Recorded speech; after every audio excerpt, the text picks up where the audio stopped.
In 1688, after Sophia agreed to surrender to her senior boyars, she was arrested and forced to withdraw into the Novatovichi convent without formally taking the veil. Regardless of her conscious effort, her fate was sealed 10 years later, when the Streltsy attempted to reinstate her in the Kremlin during Peter's absence from the country. This uprising was suppressed with an iron hand, and soon the corpses of her rebels were suspended in front of Sophia's windows. She died in the Novatovichi convent 6 years later. I am sick of taking orders from you. I refuse to take a backseat while you ruin this country. I will overthrow you and bring this country into the new with the turn of the century. I am only ruling because you are incapable, you miserable child! I am Tsar. I will do what I please. Guards! What are you doing? I don't need you anymore. You have no place in this government.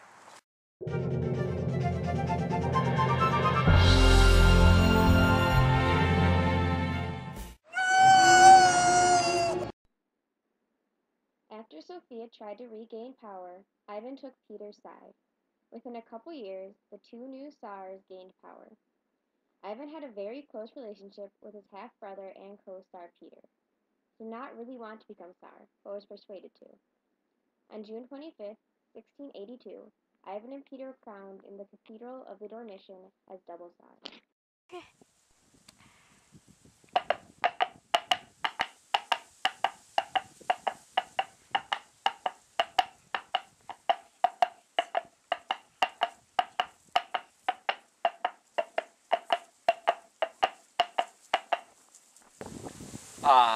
Ivan, look at this great, majestic land that is our Mother Russia. Yes, but 'tis a shame we have done nothing to better it.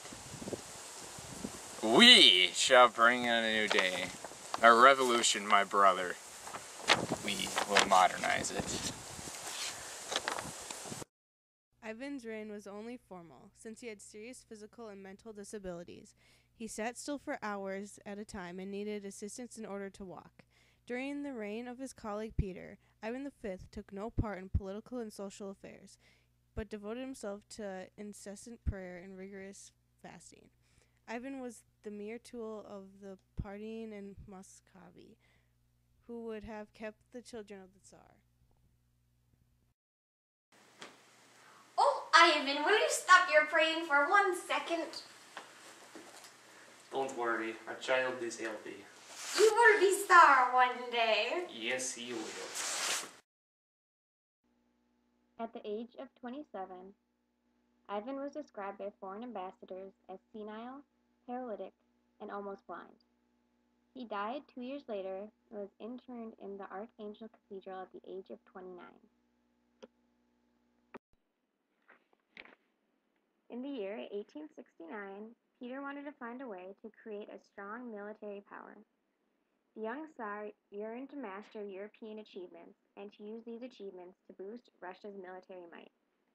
Peter ordered 50 young people, chosen from the noblest of families, to be sent to England, Italy, and Holland to learn shipbuilding and navigation, while he would stay incognito while in Europe. His travel to Europe proved of great importance to the Tsar. It helped him gain knowledge, experience, and practical skills. Peter also created a clear-cut idea in order to make a more westernized Russia.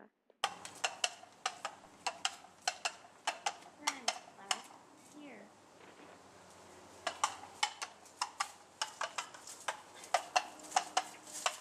Go. To all of you in our great country of Mother Russia, we consider ourselves a great political and military might, but are we really? We have an economy based on slave labor, and we can barely support one another. I have traveled to other great European nations, and I have seen what they can do. I have come back to my own country only to see where we stand. We as a nation are nowhere compared to great powers such as France and Great Britain. We are a large country capable of doing anything we set our minds and our hearts to do. But what are we actually setting our hearts and our minds to? Currently, we are the dirt that other European nations tread upon. We are nothing. But from this point onward, I will change that. I will strengthen our government, empower our military, and do what no Tsar has ever done before. And I, as Tsar, will get us a warm water port for Mother Russia. To modernize Russia, Peter the Great ordered all of his people to cut their long beards and wear European attire. So, do you see anything new or interesting? No, Peter, he wants to modernize the country, but I see no way in doing so. Wait, look over there! Hey, you, boyard, come here. Come here. It's okay. No, you stop it. And no captains. Come here, you, no captains. Captains are a no. You are breaking the rules of Mother Russia. After his successful modernization of Russia, Peter recognized the need for a warm water port in order for Russia to become more successful in Europe. However, this meant going through Sweden. This would eventually cause problems and lead to what we know as the Great Northern War.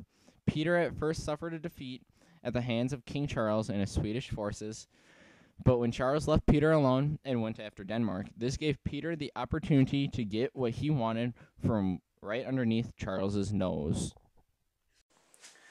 Peter is in a struggle. He has claimed to his country that he will be the one to modernize Russia. But how was the question? He has seen what powers such as Great Britain have and looks to his country only to see what they can do and what they cannot do. He created shipyards in order to build up his naval strength, to fulfill part of his statement, to modernize, to empower, and to obtain a warm water port of any way or any form. And here we begin with Peter in his agony of trying to figure out how to obtain the goal of a warm water port. How are we going to do this? We need a port to be successful, and a place to put our ships to stock and fight. If we attempt to take a ready-made port from a Scandinavian country, we have a chance, sir. This country doesn't need another war. I'm not opposed to the idea. I actually think that it may be the only way. But I don't feel that our land-based military is ready nor strong enough. Plus, our economy and our country as a whole can't sustain a large-scale military attack. It doesn't deserve it. But if we are to westernize, as you say, and would like, it may be the only way. I understand that our country cannot take it, but what if we do multiple attacks? No. I don't want to waste my time trying to fight the Norwegians or the Swedes on two fronts, for it will only weaken us. And we would be considered even a lesser European power if we were to lose. Then don't lose. Advisor, leave. But I am trying to help you and make this country into a successful power. Leave. No. Leave, or I will have you and your family slaughtered. Fine, I will. But you want my help in the end. It's not you. I just need to think. You don't understand the politics of the matter. I have made the decision that I feel is right for our country. And what is that, my star? We are to go to war with Sweden. Are you sure, sir? And I do truly believe that we have modernized enough to become a great power. And in order to get a port, we will have to take it from another country, even if they are a friend or a foe. I will inform the head of the military and the leader of domestic powers. The Great Northern War, which happened between 1700 and 1721, was a conflict which a coalition led by the Tsardom of Russia successfully contested the supremacy of the Swedish Empire in Northern Europe, Central Europe, and Eastern Europe. The initial leaders of the anti-Swedish alliance were Peter the Great of Russia, Frederick III of Denmark, Norway, and Augustus II the Strong of Saxony, Poland, and Lithuania. Frederick III and August II were forced out of the alliance in 1700 and 1706 respectively, but rejoined in 1709. George I of Brunswick, Lunenburg, or Hanover, joined the coalition in 1741 for Hanover and in 1717 for Britain, and Frederick William I and Brandenburg, Prussia, joined in 1715. Charles VII led the Swedish army. The war started when an alliance of Denmark, Norway, Saxony, and Russia declared war on the Swedish Empire, sensing an opportunity as Sweden was ruled by young Charles, who was 18 at the time and very inexperienced. Peter had meanwhile recovered and gained grounds in Sweden's Baltic provinces, where he cemented Russia's access to the Baltic Sea by founding St. Petersburg in 1703. Charles VII moved from Saxony into Russia to confront Peter, but the campaign ended with the destruction of the main Swedish army in Poltava, which is now Ukraine, and Charles' exile in the Ottoman Bender. The Ottoman Empire defeated the Russian army in Pruth River campaign, but the peace treaty was ended without great consequences to Russia's position. The war ended with a defeat for Sweden, leaving Russia as a new major power in the Baltic Sea and an important new player in European politics. Nanskens, a Swedish fortress, was founded at the mouth of the Neva River in 1611, in a land called Ingermanland. A small town called Nien grew up around it. Peter the Great was interested in seafaring and maritime affairs, and he aimed to have Russia gain an ability to take to the seas, so it could trade with other maritime nations. In order to do so, he needed a better seaport than Archangelisk, which was on the White Sea to the north. On May 12, 1703, during the Great Northern War, Peter the Great captured Nienskens and soon set about replacing the fortress. On May 27, 1703, closer to the estuary, on Hare Island, he laid down the Peter and Paul Fortress, which became the first brick and stone building of the new city. The city was built by conscripted peasants from all over Russia. A number of Swedish prisoners of war also involved in some years. Under the supervision of Alexander Manaskov, tens of thousands of serfs died building the city. Later, the city became the center of St. Petersburg Governorate.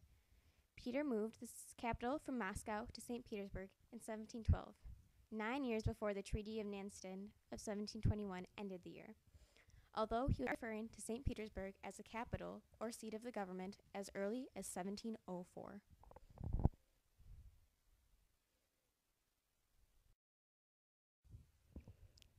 The city was built by conscripted peasants from all over Russia. A number of Swedish prisoners of war were also involved in some years. Under the supervision of Alexander Meshkov, tens of thousands of serfs died building St. Peter's. The shipyards are bustling, and Peter is contemplating on what he should do after trading.